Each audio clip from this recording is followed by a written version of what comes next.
I want to quickly explain how the pandemic is affecting the convention trade show meetings and events industry.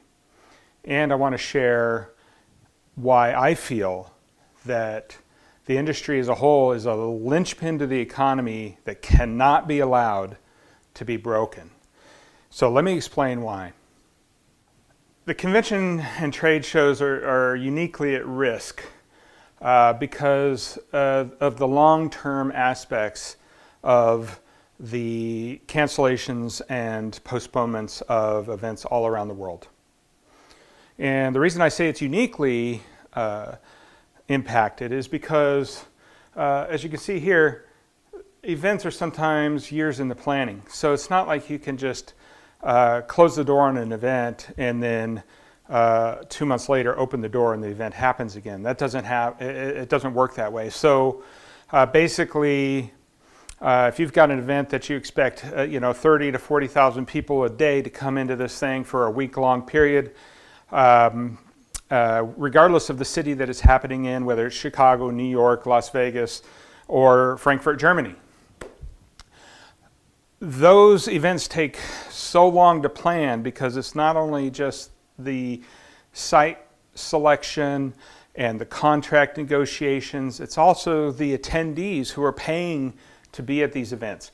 Those attendees have to be notified of when so that they can book hotels, airline tickets, all of those things that go along with the event industry. So again, this is not an industry where you can turn a switch and turn it off and then turn a switch and turn it back on again. It takes a lot of time to plan these events and then execute them. So what we're looking at is a recovery time that is multiples beyond other industries and other businesses. So for example, a restaurant or a bar, they're being affected greatly by this. I mean, they are hurting bad right now. But when the pandemic is over, they can open their doors and be relatively comfortable in the fact that they're going to generate revenue fairly quickly. So their recovery time, although painful, is going to be a lot less than something that takes years to plan. The impact of the losses affect thousands of other businesses, large and small. So back to the restaurants and bars.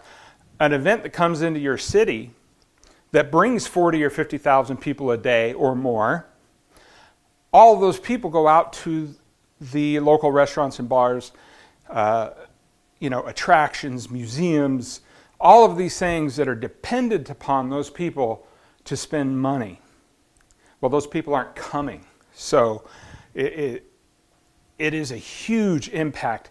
Even when these businesses and organizations open back up again after the pandemic, they cannot be expected to get any revenue from the convention and trade show business because those events are not happening at this point.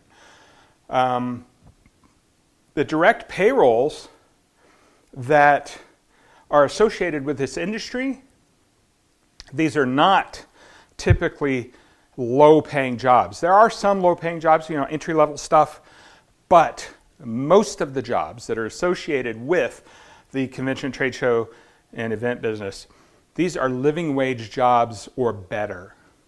These jobs are going to be lost.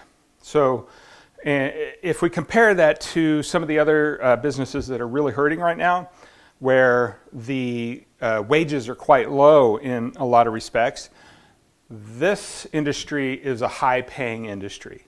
So we got to be really careful about how we think of this and how the impact is going to be. Now here we can see what we're predicting right now. Now this is best case scenario, and this is based on data from CEIR and the USTA, and this was put together by one of our industry leaders, Freeman. So 1.6 million exhibitors are impacted immediately. Okay. Now, most of these exhibitors are small businesses. So they're out there trying to promote their services, their products, what have you, and they're no longer able to do that. Okay, we're talking about 1.9 million jobs that are lost at this point. This is what we're predicting right now, and that's best case scenario going forward if everything goes and tapers off. Now, if it extends longer, we're talking about an even deeper impact. So that's 15.5 billion in the loss of local and state taxes, and that's 118 billion in direct spending in the communities that these events are happening. So this is a huge implication, and I want to stress that this is kind of that linchpin at the top that's going to affect everything below it, and I can't stress that enough. So now we've talked about what we expect in the United States. This is basically what we expect worldwide. This is what depends on the convention trade show business. So we're talking about 1.5 billion participants that travel to these destinations to go to these convention trade shows and events.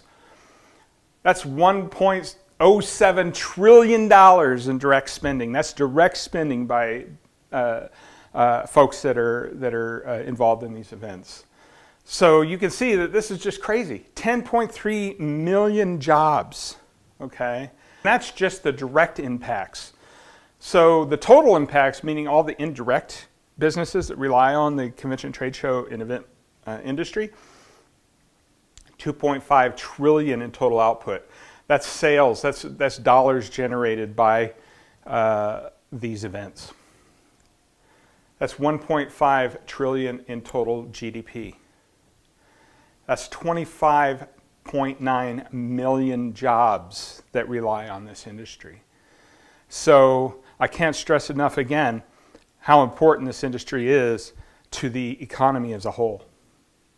And I want to point out this was 2017. This was put together by the Events Industry Council in Oxford Economics.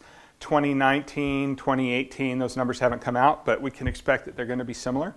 Let's talk about some of the businesses and the business types that are going to be directly impacted by the loss of convention trade shows, events, and meetings. So the direct beneficiaries, and this is not an exhaustive list, this is just the top list. We got planners. These are planning companies that plan these events for years at a time. Designers, show management companies. So this is people that manage the entire convention overall, and this could be a single venue or a citywide convention. Marketing and advertising companies that are losing out. So you're talking about all of the prints, all of the advertising, the magazines, the trade show magazines, the flyers, the leaflets, everything that you can think of. Catering, all of that food and beverage that is generated. And again, this trickles down. This is all trickling down. When you're trying to feed 30 or 40,000 people a day that are coming into your city, it takes a lot of food, it takes a lot of liquor, and it takes a lot of staff. Okay? Audio-visual production, all of that stuff that happens in a convention or trade show or meeting, broadcasting, audio engineering, lighting, all of these jobs, these are high-paying, skilled jobs. They're lost right now. Okay? IT, it takes a huge amount of IT to put on one of these. So you're talking about, IT staff running around a convention center, multiple hotels, all this stuff. Again, high-paying, skilled jobs. Skilled contractors such as carpenters, fabricators, all of these folks that are out there, doing their job to put on these events. Riggers, again, very high-paying jobs. Okay, exhibiting companies. Now, these are the folks that are out there trying to promote their own businesses. Now they can't do it. And again, as I said before, they rely on these conventions for their success. Then you got floral, trucking, airlines, hospitality and lodging. These are the hotels and stuff. Transportation, busing, everything. So the list goes on, and it trickles all the way down. I mean, there are tens of thousands of jobs that rely on this industry. Indirect beneficiaries. Now, these are the folks that are indirectly supporting the convention and trade shows. Equipment, fixtures, manufacturing. That's where I land. So I make product. Our trade and show manufacturing, we produce equipment for the trade show business. Food and beverage manufacturers, we're going to see a steep decline in output for that industry. Skilled trades and fabrication, these are contractors that come in and work these shows, or produce an exhibit display for somebody who, these guys might be in Wisconsin, and then they ship it to wherever it goes. Restaurants and bars, obviously. If a convention comes to your town, restaurants and bars, their level of occupancy goes up. And now we're going to see that flatten out or decrease immensely. Retail stores in your city, not going to have those customers. Museums and attractions, entertainment, concerts, shows, that kind of thing, not going to happen. Shipping and logistics companies, you would not believe the amount of shipping and freight that goes in and out of these conventions. And the list goes on again. All right, so let's talk about the typical cycle of the convention and trade show industry. You look at January here, and this is a period of time, actually it starts in December, goes into January, where the companies that support convention and trade shows, they start investing a lot of time, money, and energy into preparing for the spring season. The spring season is the top season for convention, trade shows, meetings, and events. So while it's a bit slow in December and January, they're going through their products, they're repairing, they're replacing, so they're buying new goods, they're training. All of these things are happening in preparation for the busy season. So you can see February starts ticking up, March really ticks up, April, May, June, the peak of the convention and trade show business. Okay? It tapers off in July, August, kind of rises back up to September, and then we get our fall season, which then abruptly usually drops off in December, and everybody gets ready for the holidays. So basically, it's a predictable cycle, and it's been this way for years and years and years. So now, let's see what happened this year so far. January started out exactly where we thought it would be. February was ramping up. March was in the middle of its season. Okay, so second week of March, actually the latter part of the first week of March, we started getting cancellations and postponement notices. Mid-March comes around, and it was a 48-hour period where, for instance, in Las Vegas, our hotels and casinos were closing. Conventions were canceling outright. All the way through July. So basically all of these events that were planned around the world are gone. They're not happening. So you can see how this just went right down and is flattened out. So we don't expect any kind of business to come back. July has a little bit. I've been talking to a lot of people in the field to find out, what do we expect? They're saying, well, some people are postponing till July at this point, because July is typically a pretty slow month in the convention and trade show business. But some of the big events, they can't do that. There's not enough time to plan. There's not enough time to get attendees there. So we'll see a little improvement in July if everything goes smoothly and this thing starts to recede. August picks up just a little bit, and then we're hopefully getting back to normal in September. So you can see that we've spent a lot of money on getting prepared. We had 1 month that isn't great, but it's a ramp-up month, and then all of a sudden the bottom falls out. So you can see we've got 1, 2, 3, 4, 5, 6, 7 months, and really December is also a month like that where revenues are fairly low, and there's nothing here. There's nothing here to make up for it. So the industry is in real trouble right now. And I can't stress enough again how this is going to impact the rest of the economy. So you don't have to take it from me alone. I'm not alone in this fear of how this is going to impact our entire industry.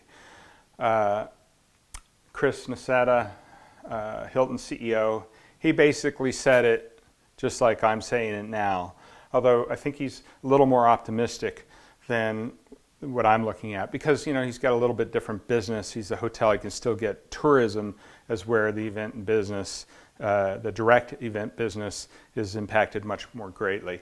But he's saying what we looked at is a range of 3 to 6 months of escalation and impact from the outbreak, and then these things don't turn around overnight. Another 3 to 6 months of recovery period. So we're looking at a 6 to 12 month period of time before the hotels are starting to see some recovery. Now, direct event production and trade show business, we're talking about 12 to 18 months realistically before people can get back up on their feet again, because they got to generate enough revenue to cover those flat spots in the curve of business of your typical season.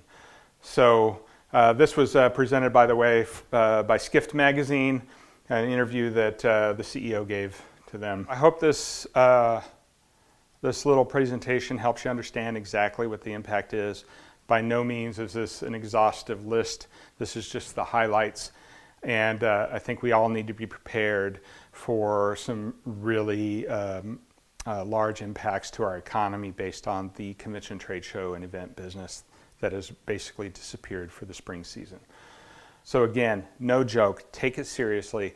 Take it seriously, the impact that this is going to have on the economy, because the event business with the conventions, trade shows, and meetings around the world, they're not happening for the first half of this year so far, okay? And that is a huge amount of money that is usually pumped into the economy, which is not being pumped in now. So everyone, take care of yourselves, take care of your families, listen to what the experts are saying, and God bless.